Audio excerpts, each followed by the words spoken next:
Hello guys, this is Rift Rivals and I'm Vulcan, and with me is Atlas. We'll be your casters for Game 3, and coming from Game 2, I gotta say LJL, as from day one, they are still one of the key teams, the regions that you have to watch out for in this Rift Rivals. As I said before, it was really interesting and surprising to see how the Japanese teams perform so well. They have their Korean players and they have the infrastructure intact, and the thing is, like, there's really no big PC gaming culture in Japan, so it really surprised me. But the fact that they're able to pull this off so well, it really makes me believe in the power that these teams have. Of course, if you look at our schedule, we'll be going to our third game and then for our fourth game. So today we'll be having GPL's Ascension Gaming from Thailand versus Legacy Esports from the OPL. The OPL, so this is going to be a battle between the second seeds. Ascension Gaming has yet to secure a victory. Let's see, will Ascension Gaming bring back the flag of GPL and secure their second win? Or with OPL still stand on top of the GPL region, because this is something that the regions are fighting for in a way that they want to expose themselves, in a way that you get intimidated already. Let's say you're the first seed in this region, but turns out when you go outside of your region, you get demolished. So we'll have to look at the standings actually to have some context for everything that's happened so far in Rift Rivals. Look at that. So far, yes, Ascension Gaming has not had any wins, but they've only have one game so far. And Legacy Esports also has only one game. So this is going to be the first win of one of these teams. So really, they want to get at least one win and not get 0-2 or anything. It's definitely this challenge, because so far, it seems like GPL is looking to be the third seed for everything here. In a way that you are a big fish in a small pond, but when you go into the Rift Rivals, you're facing off against sharks. You're just this fish. So like a piranha, amongst sharks, yeah. Yeah, it's like you're trying to eat all this meat, and then suddenly a shark just swallows the entire thing whole, where you're still trying to nibble off parts of it. But right now, Japan is not a shark or a fish. They're like this killer whale. It's like a megalodon at some point. It's basically the power that they've shown in this Rift Rivals so far. But of course, let's see how these two teams, Legacy and Ascension, how they do in the drafting phase. It's going to be really interesting.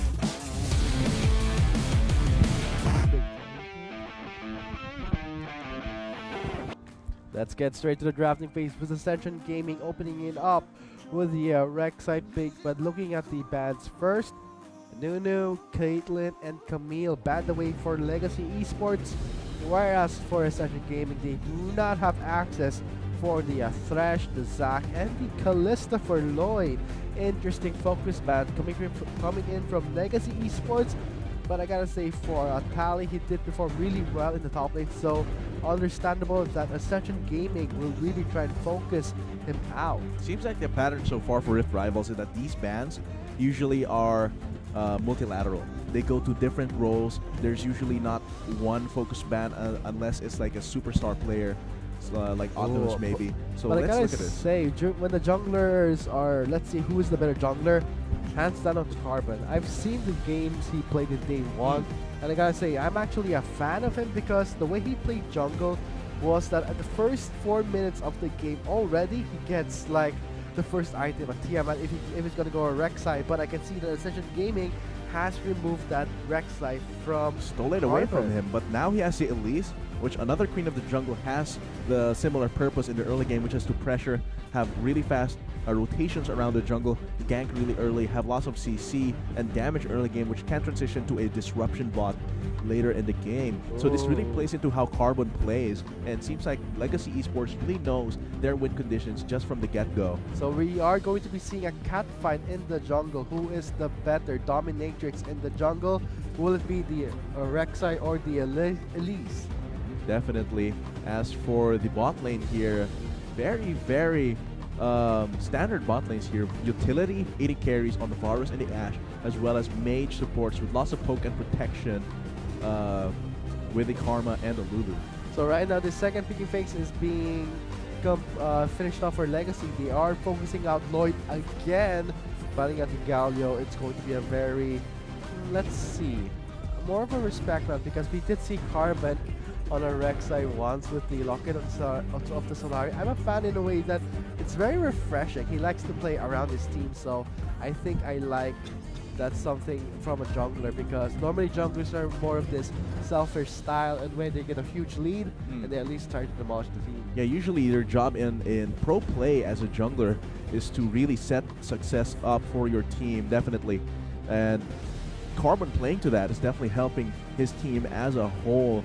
Might be the top lane Jarvan here. You're going to be very interesting. Lots of burst in the top lane. If you combine that with Carbon on the Elise, whoever's top lane on Ascension Gaming has to be very careful, because one wrong move will send him to this grave.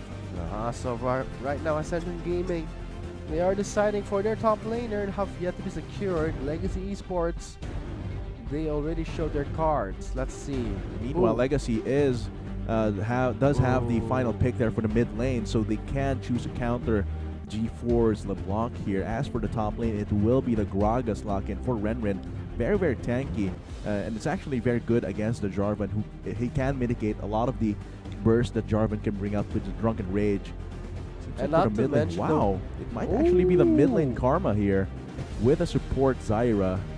That's very interesting. I like that flex. I Legacy pulled the fast one on Ascension Gaming. And for Ascension Gaming, I gotta say for Renren, he hasn't been performing properly in the first day of the Rift Rivals.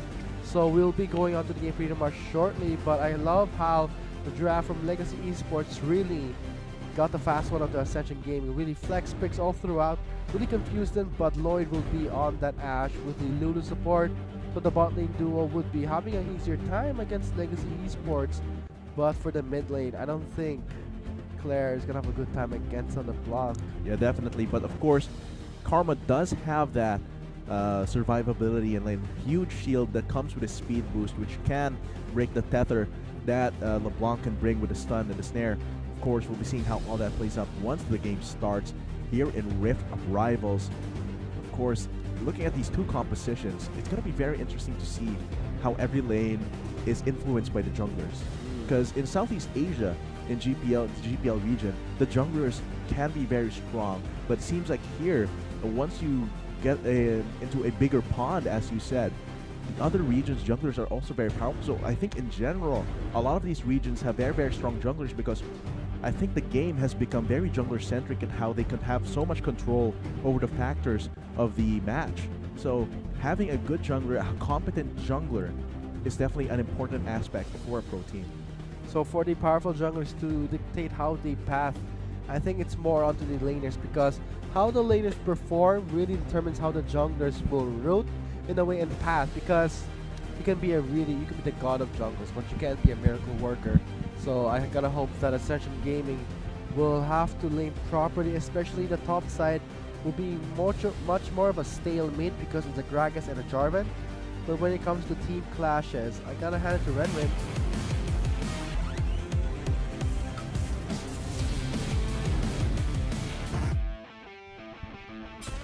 So now let's see it in action right now. Onto the Rift. We're already seeing some conflict. Already. Oh, LGC is onto Warlock at position. That would be the easiest first blood of the Rift Rivals. This is the third game of day 2 of the Rift Rivals. Let's see how it's going to turn out. Ascension Gaming on the blue side, whereas Legacy Esports on the red side. Man, already, like in the first minute of the game, just after we load from the loading screen, already first blood. And it actually goes to Claire, and him having that bonus 400 gold means that he has a boost in HP and regeneration. Actually picks up the Dark Seal here, which will help him survive against G4 in the mid lane. That's super bad that a carry role or a solo lane role got that first blood. That's a huge chunk of gold, so that's going to be more sustained for Claire. He does have the Dark Seal, so I think G4 will be having a difficult time, but seeing how he is on a teleport, so he won't be seeing some cheese from G4.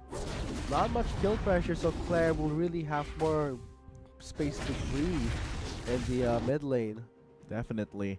And we'll see how actually Ascension can recover from this, because that was a huge setback, knowing that Claire will have more survivability in lane, and because of that small boost in XP gain from killing someone, that means that G4 cannot go for an early level 2 and actually get the advantage in lane against Claire. That will be in Claire's side. Plus, he has Claire has actually more wave clear naturally, so G4 cannot get the wave clear. There's the thing, both of them have this tether skill, so if Claire actually does have more level advantage, which is right now, see, you can see that G4, when he goes in, he has to be ready for that bind from Karma. So whoever stays longer, I think Claire will come out on top. If he doesn't power his bind, he will regenerate more health. So G4's trade-off is really unfavorable. Look at this right now. Carbon, as you discussed earlier, really aggressive in how he plays. Already going for another gank onto this bot lane of Ascension. Lloyd has the flash. Warlock also has flash. Flash poured by Lloyd. The cocoon will not connect under the turret. Ignited off. Lloyd gets taken out by Cupig. But Warlock takes the revenge kill onto Carbon. Seems like Ascension got the better deal there, getting the double buffs onto Warlock, and both supports actually got the kills there. That's terrible. You get a double buff onto a Lulu. That's nightmare. It's like the Lulu becomes the ADC now, so Lloyd so much burst. So will be not having much of a hard time. So that's going to be good news for Ascension. Double buff onto a Lulu is bad news. Definitely, and that really was a dangerous dive after the cocoon actually missed. It was already dangerous business to continue that dive, and now Warlock is going to have more trading potential for the next few minutes in this bot lane, which will make Lloyd's life a lot easier. So this does come at the cost of Lost having 2 assists now, but it is quite small when you consider that the first blood was shared among 5 members, and this one is among 3 members. Yes, it's worse that Lloyd will have an easier time compared to Lost, but the fact that Warlock has the double buff, the regeneration from health and mana will be more than enough for him to sustain lane. But here's the replay. Fancy replay. Let's see how that happens. Yeah, Lloyd really sidesteps that very, very well. And though they have a lot of damage, Carbon does not have the repel, and actually Warlock just bursts him down immediately. Even if he had the repel, I don't think the reaction time would have been there. That was so immediate. The Thunderlord's degree actually also help on that, so pretty much happy support so far. Seems like gets spotted by Carbon. Seems like they will find each other. So there is information for both of these junglers that they are around this bot side, which should signal the bot lane to be a little bit more careful. Whether it be Lost or Lloyd, they should be a little bit more wary. This also should signal G4 and Claire that junglers could be around the area. But there's less pressure on G4 because he is on that LeBlanc. But Mooney, under a ward here, has to tunnel out. Oh man, Ocean, Mountain Drake actually is a big priority here. And knowing that it's there means that there should be a lot more focus here on this bot lane. Because top lane, it's just going to stand still for a long time. For the mid lane, it could go either way. For the bot lane, definitely the matchup is very similar. So it's up to the junglers here, Carbon and Nooney, to just dictate the ganks here in this bot lane. And whoever wins the first gank in the bot lane has a chance to go for Mountain Drake, which is a huge objective. And also the fact that Nooney is going to be having an easier time clearing compared to Carbon. We did see that Carbon took away some of the Raptors, but not all of them. So this is going to be bad news for Carbon, because when it comes to farming, I gotta say for Nooney, he will have a more powerful clear thanks to that Tiamat. And the ganks even will be stronger with the damage from the Tiamat. Just being able to auto-attack reset along with a Vicious Bite, just able to just deal so much damage in a short period of time, along with the already good sustained damage of a Rek'Sai, which should complement the ganks for these other lanes, because these lanes can set up these ganks for Nooney so well. Not only does Nooney have the Unburrow knockup, but the Gragas has the Body Slam, Lloyd has the Permaslow, so does Warlock with the Polymorph, and G4 can have the Tether, and he can ensure that it will not be broken with the Distortion. So all of these can set up Nooney for success, which, if anything that helps Nooney, helps the rest of Ascension. As for Legacy, seems like they need to calm down a little bit after that. They have calmed down a little bit after that little tussle in the bot lane. When it comes to calming down, I wonder though, will they calm down knowing that that is a LeBlanc? As for G4, he will be going more aggressive, but it's the fact that that first blood on the Claire, he did get the Dark Seal. That was more than enough to deny that spike the LeBlanc would give on a level 1 teamfight. Man, so right now, the top side, lane. Tali trying to get away. Here comes Nooney, trying to choke him out. He does get away, but he's under turret. Tally gets taken out by Renren. Just a very clean kill there. No chance for Tally to get out of there. He had a flash, he had a flag and drag. But there's so much disruption that can come from Nooney and Renren, and that's what I'm talking about. The ganks from Nooney will be dangerous no matter where he goes, because every single member of Ascension has a way to actually ensure the knockup from the Unburrow, ensure greater CC lock.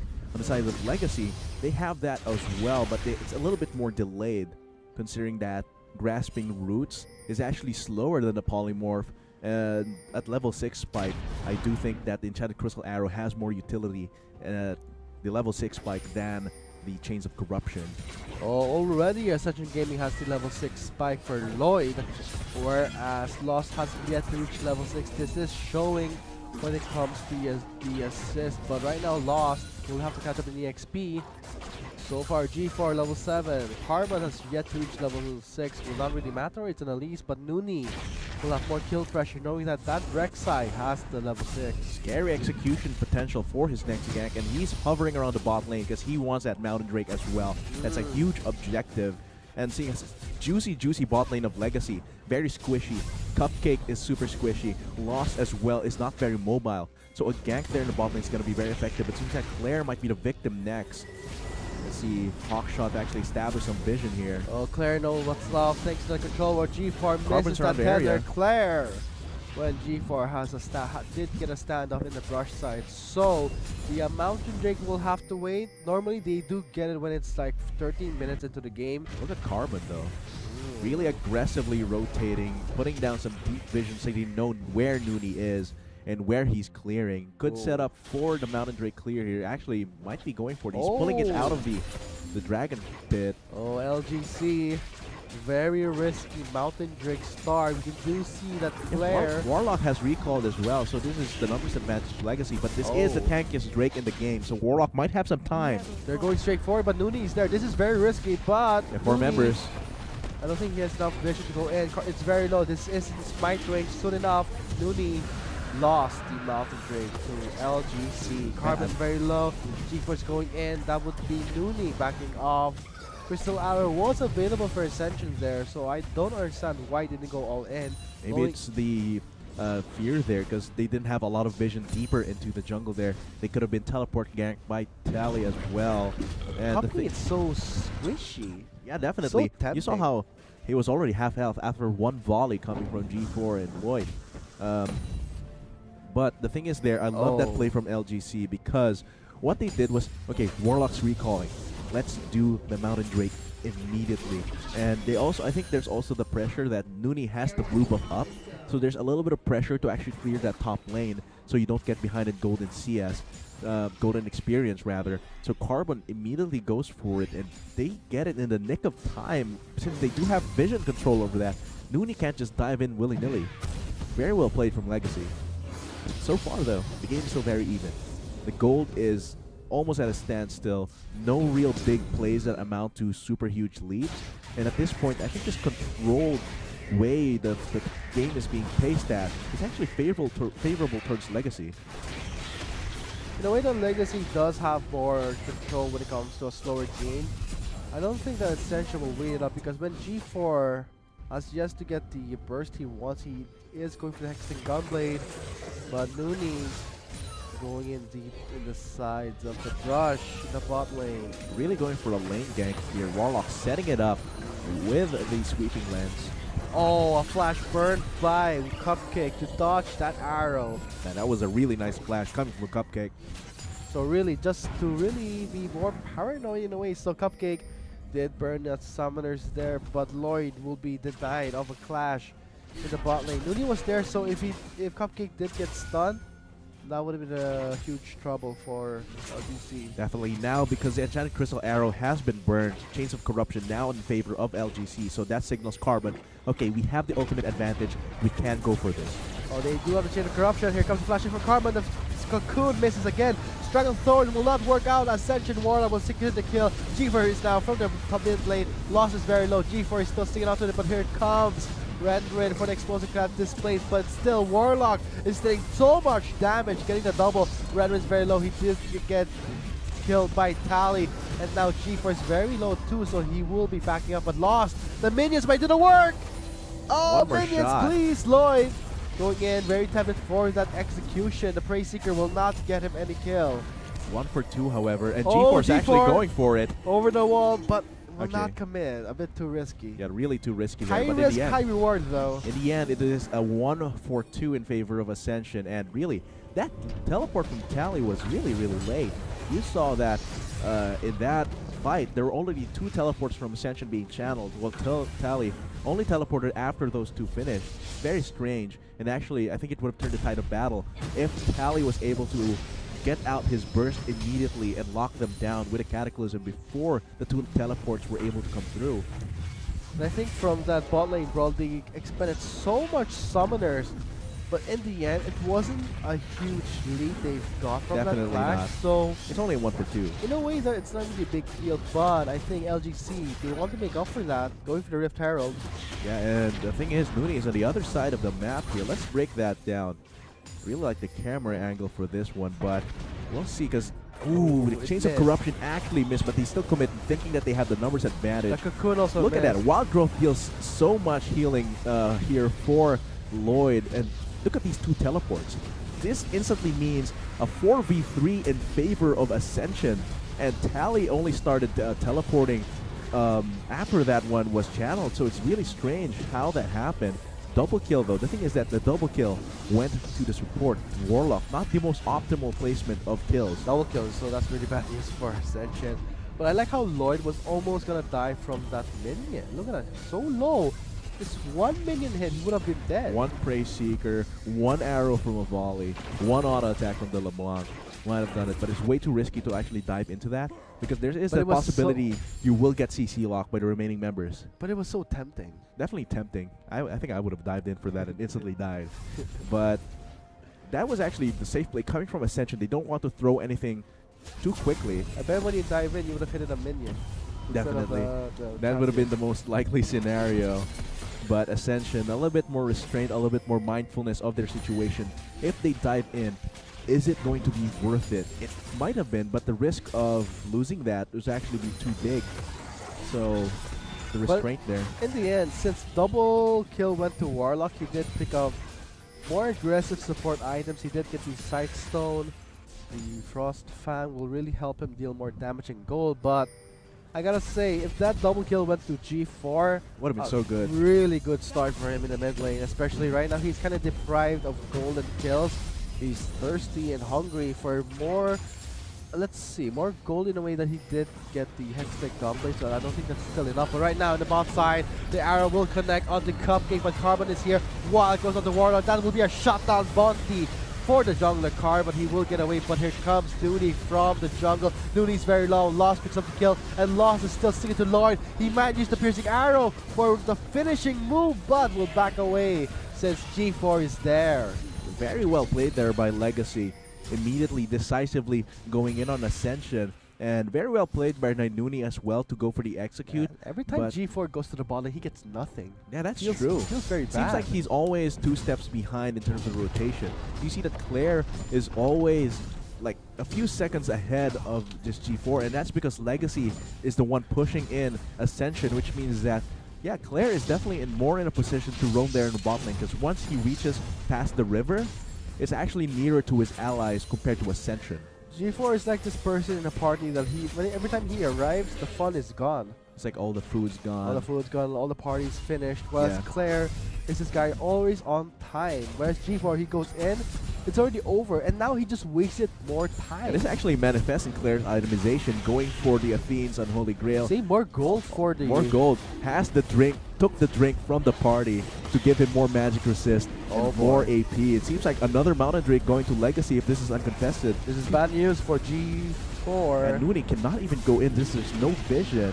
Yeah, if G4's turret gets down, I don't think he's gonna farm anymore. Right now, 2 Mountain Drakes for the LGC. Ascension, I wonder how they will fight back this, because when a team has 2 mountains, that's already really bad news. Very That's scary. scary. I mean, right now, it's not going to do much for the actual combat. It's just combat stats. No combat stats gained from the Mountain Drake. But But it will give them more objective control and also executing those monsters. So when the next Drake does come up, they will have the advantage, the Yeah. upper hand, and more pushing power. We are seeing a tally on a Jarvan with a TMS, so expect that the top lane will crumble pretty much soon. Big pushes, and plus when they get to actual siege mode, it's going to be lost dealing so much damage. If Tally is there, there's the Demolition Standard, and Cupcake can actually block away Ascension so much with a Stranglethorn's threat. See, that's what I was talking about with G4. Can't go all in on a Karma, so that's a really good nice pickup. So that would First be third of the game. Oh wow, first third went to Tally, 650 gold. And now Carbon going for something really big as well. Imagine 2 Mountain Drakes on this team, plus they get Rift Herald. The next push they will have, combine it with the sieging power of a Zyra and a Varus combined with a Karma. That's so much threat, and I don't think Ascension has the actual capability of resisting that push, because look at their composition. The wave clear isn't so substantial. There's a little bit of wave clear come from G4 and Renrin, but they have to get in there to actually, that's going to be dangerous. If Rift Herald gets summoned and you're in the charging path, you'll get knocked away and LGC just jumps on you. And if the Rift Herald does take down a huge chunk of health, they can follow it up with the Mountain Drake buff. But what happened in the bot side, Warlock just got picked up by Cupcake and Lloyd. Nooney is there. Cupcake making some room. Teleport coming in from the top side. We're going to be seeing Renren and Tally joining in. Tally is there first. Renren makes it in. G4 also from the mid lane. This time he makes it in time for the party, but he still does not get anything. And now Tally goes in onto Lori. Lori gets knocked by the body slam. Renren is very low. The kill goes to Tally yet again.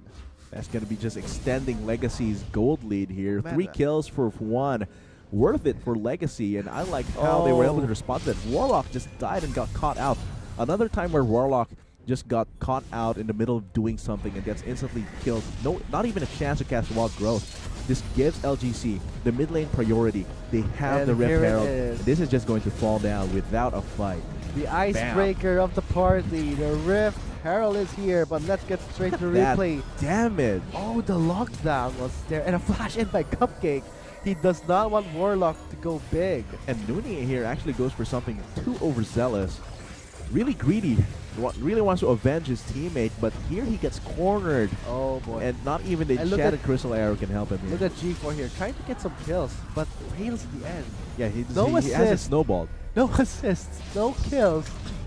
I love how Ascension Gaming is trying so hard to give G4 a good start, but it's the fact that LGC, they already have this tremendous lead, especially Tally. He got the 650 goal with the first third of the game. And looking at the KDA of G4, triple zeros. Man, I love this itemization from Claire.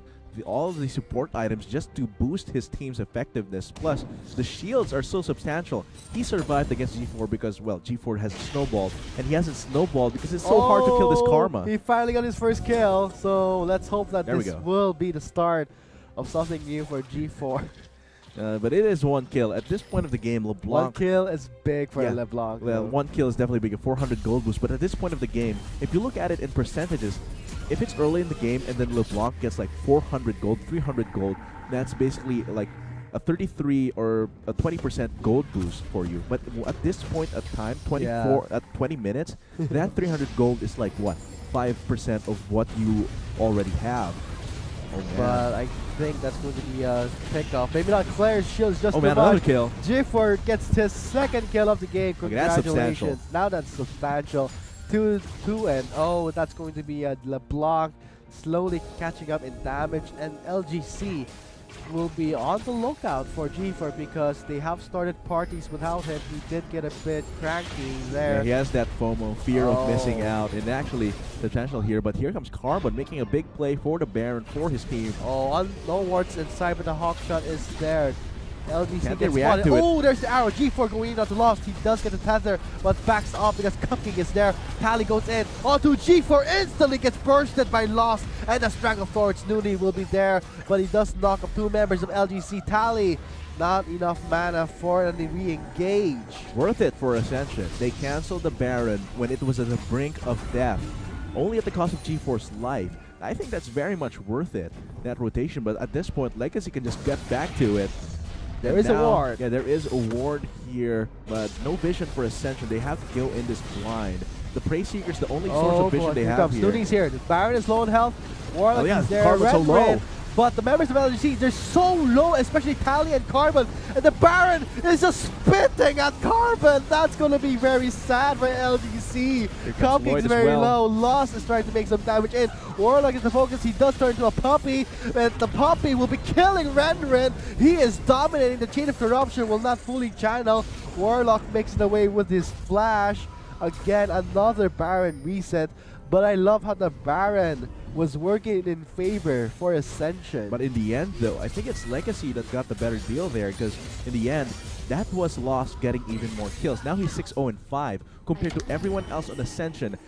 Ascension has nothing. All the kills are on Warlock. Most of the kills are on Warlock. Otherwise, the spread is very thin across the carries. 0 kills for Lloyd, 2 kills, which is small for LeBlanc on G4, and Renren has 3 of their kills. That's 30% of the kills. So that's actually pretty bad skill distribution for Ascension. On the other hand, Legacy has been playing completely around Lost so much. All of this itemization. Oh man, G4 deals so much damage though. So low, but oh, so close. G4. The plants though, that awkward moment when you lost to a support. Yeah, that was Cupcake's revenge for being solo killed by G4 earlier. That feels so bad. Yeah, definitely. That's going to be another Mounted Drake for LGC. Jeez. Nooney has to do something here. Even a Miracle Steal has to work. He's desperate. Redemption's coming in. Oh, the Dragon resets. The Dragon reset, but still, it would be LGC picking him off and lost his goal like with a triple Mountain Drake. Ooh, man. Oh, baby. LGC, 30% true damage to objectives. Everything, all the monsters. Now they can take Baron even quicker. Holy. All the monsters in this game, they have a mind of their own. Baron killed the Gragas, killed Renren. But now this time, the Mountain Drake, he does not want to give up. And right now, Crystal Iris on. The Baron is in the hands of LGC. Cuppy goes in for the flash in. Knocked down onto Lloyd. He gets taken out. Tally goes in onto G4. That'll be a double kill for Lost. Renren is very low. Trying to get away, Fat Boy. But he Lost is going to be getting that triple kill. Man, Lost has been on point, but that's not possible without the support of his team. Claire here has been keeping him alive for so long.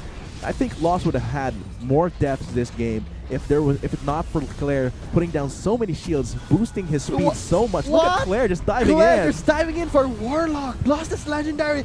Now Claire onto Nooney. He is like the dog. He's like the pet walker of LGC. He's like the pound man. He's not letting anyone escape. The speed boost is just too much for Karma, and it's so annoying to see that Karma is chasing onto you and you can't escape that bind, and the members of LGC who fall with there is that Varus and a Zyra for extra CC. Man, 2 inhibitors down. That's 2 nails in Ascension's coffin so far, and I really have to commend how LGC's been playing. They center it on Lost. You can see it in the itemization of Claire picking the mid lane. Oh my god, he picked up Magi Soul Stealer. The mid lane Karma already signals that yes, they're going to play around Lost here. This should be a super good moment for any team trying to steal Baron, but they get the jump on Ascension, take down Lloyd, and Lost here will not die. And that's because of the... Look here, he comes to the brink of death, but look at all those shields coming from Claire, and look at all the damage, the aggro that the rest of his team is pulling, coming from his support, coming from his mid lane. Even the support Karma mid is dealing substantial damage, and I think at this point, Ascension, I don't know how they're able to deal with this. They lack damage from Lloyd. G4 cannot one-shot anybody at this point. And Nooney is actually going to be shredded apart by Lost and Carbon. The fact that Tally as a Jarvan attacked, picking up the Guardian Angel, more AD, he deals so much damage. Ascension right now, they only have Nooney for a decent engage, but he's 156. Definitely not a spot you want to be. And look at how fast they take these turrets. My god. And combine this with how fast Lost attacks when he has a shield on him from Claire. That's absurd, especially if the Demolition Standard is around the area as well. It gives you so much attack speed, and these will fall all to Lost. And this might come to a perfect game for Lost here. 11-0-6 so far. made possible by the rest of his team lifting him up, and it's working for his team so far. Here comes the last touch. Carbon goes in, tries to pick up Nooney. He does go take it down. Loss is still alive, but a double kill does go to the tally for the dive with a Cataclysm, and Loss is still unbeatable, unkillable right now. I think this is game. G4 left to remain, and I think those turrets are not going to last. Look how fast Carbon is taking him down. Tally will be joining him in, and I think that's game set. Ascension Gaming against LGC, with LGC securing their victory. I love how Legacy played that. Just knowing their win conditions. My God. This is our composition. Let's drop everything and protect Lloyd. And at that point, since Lloyd was so fed, 11 kills, even when the shield battery was killed, Claire, that was nothing, because at that point, Lost was able to sustain himself up with the attack speed combined with his lifesteal. And it's so too much damage, and G4 cannot one-shot anybody because he didn't snowball because of the matchup. Karma can just shield herself. So all of those one-shots possible from G4 are shut down. As for the bot lane, it's so dangerous for G4 to roam there, because what if he gets snared? What if he gets knocked up? All that damage on him on a very squishy LeBlanc, even with the Gunblade build, is just so dangerous to actually roam anywhere because of the threat that the jungler for Legacy might be there. And I really love how Legacy played that. Of course, Ascension played that as best as they could too, but you saw the effort that G4 tried to do with those teleport plays, but it's the fact that, I gotta say, they always go for a fight where G4 is not involved. And I think that's very smart. That denied the snowball, the kills, the goal, not even an assist. 0-0-0 until 20 minutes into the game as a LeBlanc. That is just going at to that be point, a the huge LeBlanc setback. should pretty much just cry, because that means you're not one-shotting anybody except for the support, which is inherently squishy. Well, but the support dealt more damage than a lot of LeBlanc. damage, definitely. But at that point in the game, that's very sad and tragic for a LeBlanc to be that. Even if he's matching the CS, no kills for a LeBlanc who really relies on being ahead. It's just so tragic for the mid laner of Ascension. But guys, I think that's game set with LGC. Legacy Esports securing their victory in Game 3. With your shoutcasters, I am Vulcan, and with me was Atlas. You just watched the Rift Rivals, and I hope to see you in the next game after the short break.